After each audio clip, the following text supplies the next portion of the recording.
Growing up, I was the kid like in class, like I didn't want to get picked on by the teacher. Like I'm like, please don't call me, please don't call me, please don't call. You know what I mean? Like, and then like.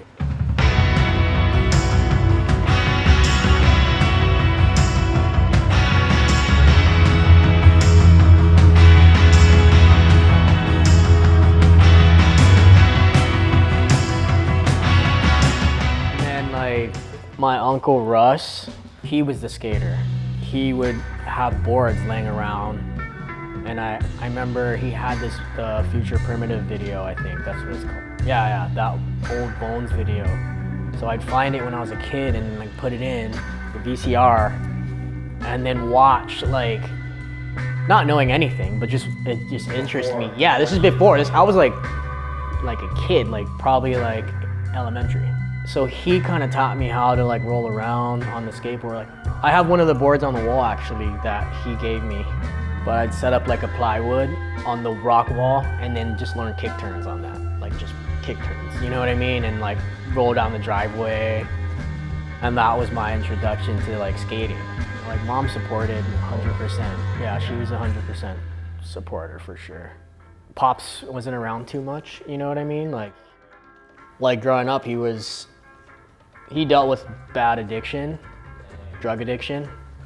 So ever since I was young, you know, I was dealing with that, like since I can remember, you know. It'd always be mom taking care of the fam.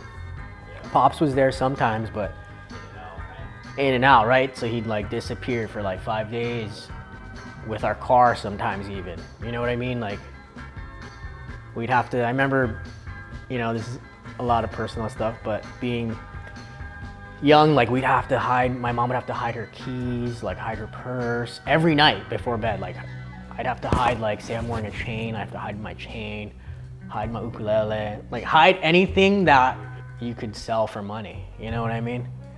I think I was like 3rd or 4th grade.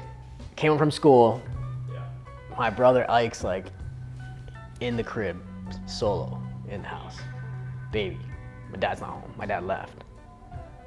I come home from school and just, my brother's there. Baby. Yeah. Dude, it's wild. Oh, okay. You know, so there were a lot of times like that, like what are we doing right now? Pops would leave to go do drugs or whatever, you know, and I'd be along for the ride sometimes, you know. But I'd see moms like struggling, you know, she'd be crying sometimes, like super heavy, like saying stuff you don't want to hear as a kid. Right? You know, you're looking at mom like freaking out and wondering, okay, like I can't even help. You know what I mean? All I can say is I love you, mommy. You know what I mean? Love you, mommy. Like like just see her crying and you're like dealing with all that as a kid. You don't really know much, you know? Totally, man. Yeah. Definitely. I mean, 8th grade started skating. That would kind of get me out of the house. Oh, I'm gonna go skate with my friends, you know? So I was away from the drama that was going on at home and met a lot of the friends that I still have till today. Like really close friends, you know, that really pulled me out sometimes when they saw mom and pops fighting and they're like, dude, let's go skate. Like, come on, you know, let's go skate. Get me out of that. To where I could just be happy and skate and not have to worry about what was really happening at home, you know? Yeah. So I give it all to skateboarding, like 100%. So growing up skating, we start to get good. The homies and I start to get sponsored by like local reps, you know what I mean? Like, I used to go to youth group in high school and met Clint Chinnan. He was like our youth pastor, so he would take us skating. He's like an OG skate dude. So he'd pile us in his van and we'd go skate, like take us to all the skate parks. And at the time, I think Clint was sponsored by DC. So he oh yeah, he ripped. He was insane. Like, yeah, insane. He's a pastor till today, you know what I mean? But he would take us skating and then like, I guess he started to notice like, oh, these guys are good. And like he reached out to his connections and then that's kind of how it started. You know what I mean? Like back then it was like you get sponsored by a rep.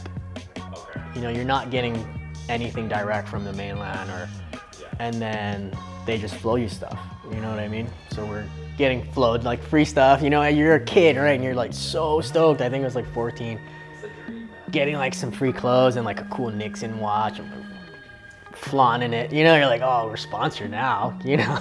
It's one of those things, like I think we rolled up, the day we got free stuff, we rolled up to where all the homies were skating. We had the stickers on all of our stuff and rocking new stuff, and like, cause you're just super stoked. Actually, through Seth, I met Rod. He worked for Blue Hawaii Surf. Seth was like, oh, I got a buddy that runs a shop, like maybe he could hook you up. You know, branching out, right? Like shop sponsor, like you always wanted to get a shop sponsor. And then Rod, like, he would support anything we did, you know, take us skating. He was like almost like a father figure, you know. He was older, but he really looked after us really well and took care of us. I was probably like 13, 14. Cause through Seth, I met Charlie Thomas. I get a phone call from Charlie, like out of the blue, like, hey, like, I just watched your tape and like, do you want to go to Tampa Am? Like, I want to fly. He was like, I want to fly you to go skate Tampa. This was 05. Okay. So I'm 2 years out of high school. Tampa's like, it's like one of the biggest, at the time too, it's like one of the biggest contests you can go to get, I guess, recognized in a way by the industry, because everyone in the industry was always there, you know? So from magazines to sponsors even, you know, and you do well in Tampa, you're gonna get noticed somehow, you know? It wasn't so instant like how everything is nowadays, you know? So like, Charlie ended up flying me to Tampa. Like, I meet Charlie. It was weird because I always just went with the flow, you know, like whatever kind of happened. I never really planned anything, you know what I mean? It's always been like, things just started to line up. I remember I didn't do well. I was nervous, super nervous contest. Like, it's insane. Like, you're shaking, you know what I mean? Like, before your run. And I think me and Tommy Sandoval were skating. There was like a bump to flat. And at that time I learned back threes. And I was like, shoot, I'm gonna try a back three down this thing. Cause it was like a bump, a Euro gap, and then it bank, and then flat. So we're launching over the whole thing, yeah, to flat. You know, like between them calling a name, you'd still drop in and try to get something. You know, like it was chaos. It was just, it was wild. And I think I landed it during that time. And everyone, you know, kind of went nuts, right? And then I'm sitting outside, just kind of cruising. I was at Tampa by myself, just with Charlie, and again, I'm a shy kid, right? So I'm just kicking it, sitting on a bench outside, and Chris Pastris walks up to me from stereo and sits down next to me. He's like, hey, like, introduce himself, and I'm like, I don't know. You know, at the time, I don't know anything, right? I'm just like this kid from Hawaii that is skating this contest. Pastris is like, hey, like, are you getting boards from anyone? I'm like, I got these scarecrows from Frank, you know, like skating those right now. I don't have a board sponsor, you know? And he was like, oh, can I send you some stereo boards? Like, I was, yeah, you know, I was like, yeah, send them my way, like, cool. Pastris, you know, he's a stylish dude, you know, and he has the eye, I guess. I don't know, you know, Stereo's a rad company at the time. Like, it was so diverse in styles, you know what I mean? But you wanted to watch it, you know, like they're skating to sick jazz and everyone had a certain style, but it was really good, you know? I was getting flowed stereos, and then we decided, we're like, oh, let's go to SF, because we had other homies. Rod's brother Jeff lived up there, and he was like, oh yeah, come out here. Like, we all kind of went up to kind of just skate house it, I guess, you know what I mean? Like, right, just try, you know what I mean? And then Chris hit me up. He's like, hey, my friend Cole Matthews, at the time he was filming some stuff for Stereo, is driving from SF down to LA. Do you want to come down and stay at my house for a little? And I was like, fuck, I guess. Like, you know, again, going with the flow. Like, stayed in Chris's basement for like, geez, I don't know, like a month or so. It felt like a long time because I'm under his house in LA, Echo Park. He was like, I want you to come out here and you can meet the team and stuff, you know? So it'd be the stereo crew at the time, Daniel Shimizu, which one of my all-time favorites. Like, and it was a tight crew. Like we had a sick crew going at that time when it was like a revival of stereo in a way. Was Jason Lee like ever a part of these trips, or you kind of kept it? Yeah, Jason was, I think, acting a lot at the time. Yeah, he was kind of like doing that more, but he still would be around. Okay. Like he'd show up. I remember him randomly shooting a photo. He got this new camera. It was like a pin camera, I guess. Some kind of old camera, and he's like, "Oh, sit there, like, sit there on Chris's porch. I'm gonna take a photo of you." And yeah, you do this cool thing. Like I've only had few interactions with Jason. It wasn't like all the time, you know, but it was cool because you're like, dude, Jason Lee, sickest tray flips, like video days. You're like, what? Like he's right here hanging out. He's like my friend, you know. But yeah. So it was definitely cool from that experience. And then eventually, they actually gave me, at the time, I think they all had agent names. Okay. Everyone had an agent name. Like a nickname. And Jason and Chris gave me Agent Aloha. So that was my agent name for stereo. Yeah, from there it was just rocking stereo and trying to skate as much with those guys, you know, because they were trying to put out a video, I think, so we kind of were like trying to film for it, you know what I mean? Like do trips, and I think, again, I'm just winging it, you know what I mean? And then when we came down to LA, Cole brought me to my friend Dave Huang's house. Okay. And Dave, awesome filmer, he became like another like father figure, I guess, in my journey of skating, you know, and mentor, like brought me on any trip that he could. He would, at times he was my team manager too, because he did Duffs and he did Converse. So he would put me on the team, you know, and I was just with Dave all the time. So then then I was like living with Dave, and then I got back on Hurley, and then they started paying me more.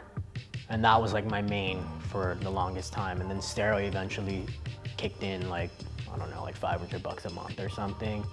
Dude, so from stereo and Hurley, it was enough to... Enough, yeah.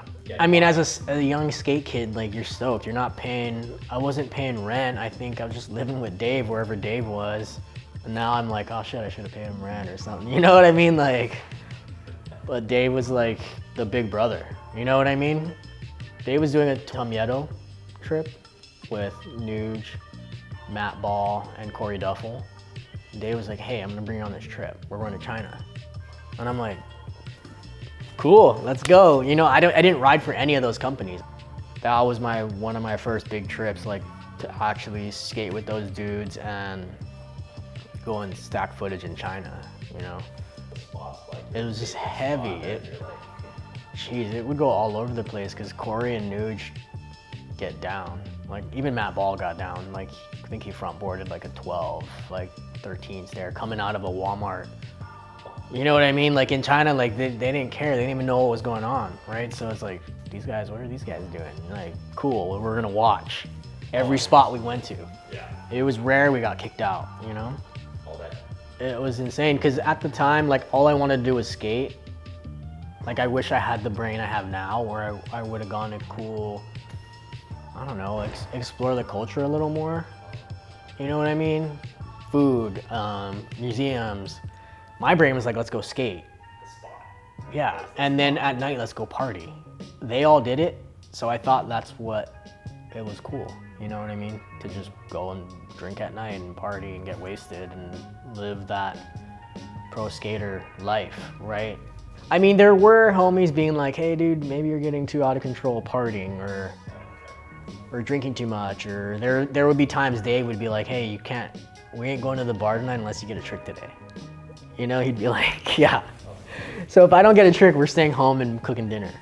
But yeah, I think that's because I just thought it was part of it, you know what I mean? And again, being a young kid, like, you're just trying to fit in.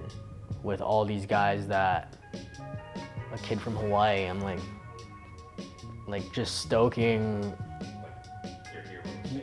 Yeah, and they're like, okay, I gotta do what they do to fit in with them, you know? But yeah, it was Barcelona, China, or China a few times.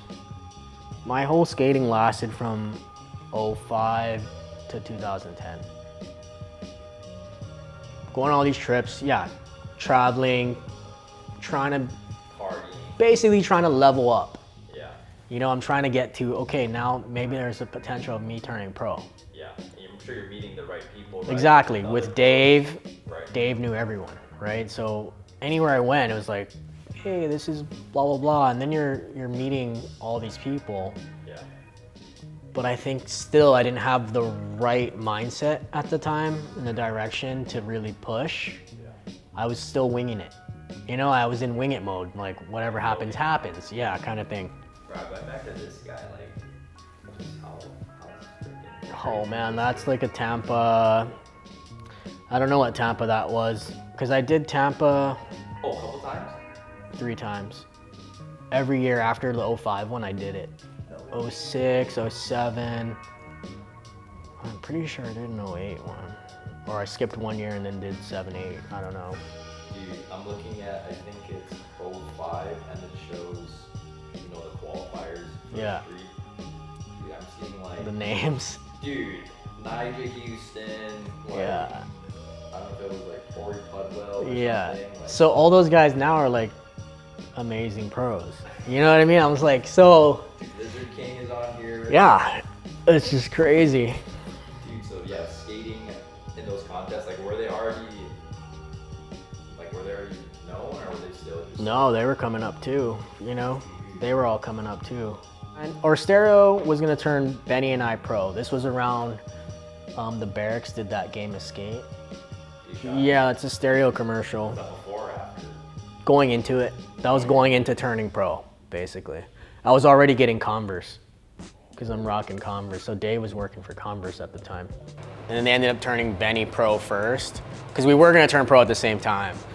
And then there are even times where we'd go into Stereo and they'd show my graphic, the homie mocked it up, you know, and it was cool seeing it and then getting stoked to be like, okay, now I got a goal to work towards, you know, and try to really turn pro, right, for Stereo. So I think we're doing a second interview. I did one interview for Skateboard Mag, and then my buddy was like, hey, we should do a full turning pro interview, and then we'll drop your footage and whatnot. So I was out shooting with my homie Dave, and then I think we're skating this gap, me, Nick Trapasso, Neen Williams, skating a gap. The landing kind of went into like a downhill driveway, I guess. And then I was trying to back 3 it. And this was out shooting for the interview. And then my foot just slipped off the tail, and then I focused my knee, basically bent it sideways like an L, you know, like this. And then I couldn't walk. Like the next day, I was toast. Yeah, just done and super bummed. So I ended up going home because I was like, frick, I'd rather be with my family at home, you know, and stuff. And that took a while because I didn't have any medical. 0 medical. I was like, I'm just gonna rehab it on my own, kind of strengthen, I don't know, whatever I did to it. I must have tore it. That lasted for about, I'd say 6 months to a year of me trying to get better. That whole time, it was like ending in 2009, going into 10, and I think that time the economy was super bad. So companies were like, you know, if you weren't doing anything, you're out pretty much, you know. So I remember Hurley hitting me up, and your contract's ending, like, we don't have anything for you. We ain't re-signing, you know, with you. So I asked them for one more check because I was like, dude, like I got rent to pay, like please, I just need one more check. And they hooked it up, they helped me out. Right, I checked in with stereo as well. I was starting to skate again, so I feel like I could roll around, you know? And I was like, hey, can I get a box? Like, I'd love to get a box, I wanna start skating again. And the guy, whoever the team manager was, I don't know, like he just hit me up and was like, sorry, you're not on the team anymore. And I was like, dude, what? Like, tripping, you know? Cause I was like, frick, like, that sucks. And he was like, oh, I still can send you a box. And I was like, dude, no, it's okay. Like, I don't need a box, whatever, it's cool. Like, I just wanna end here then, you know?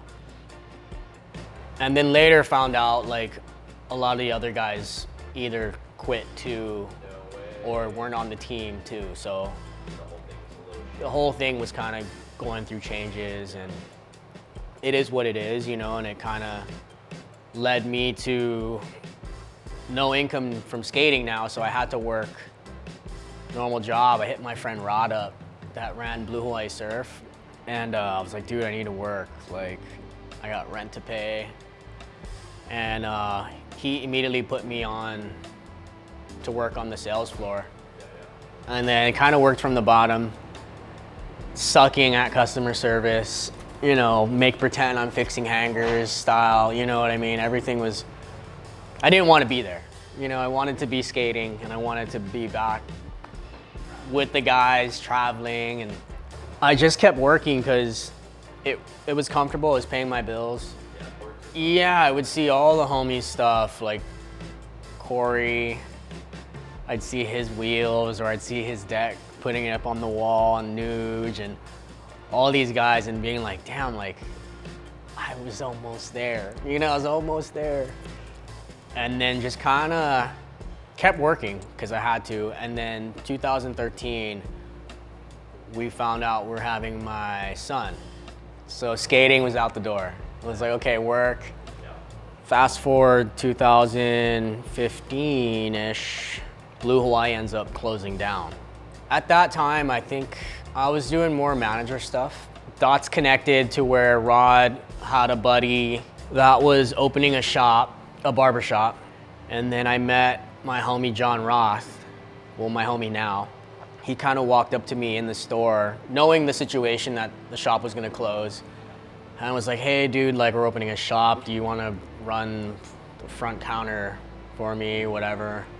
I didn't know at the time what a barbershop was, or I just thought of Supercuts. You know, I was like, okay, fuck. Cause I didn't know the whole revival too. I was like, always ran a shaved head. He told me to go look at his shops and what they do, and I got super stoked on it, and then told him, yeah, like I'll do it.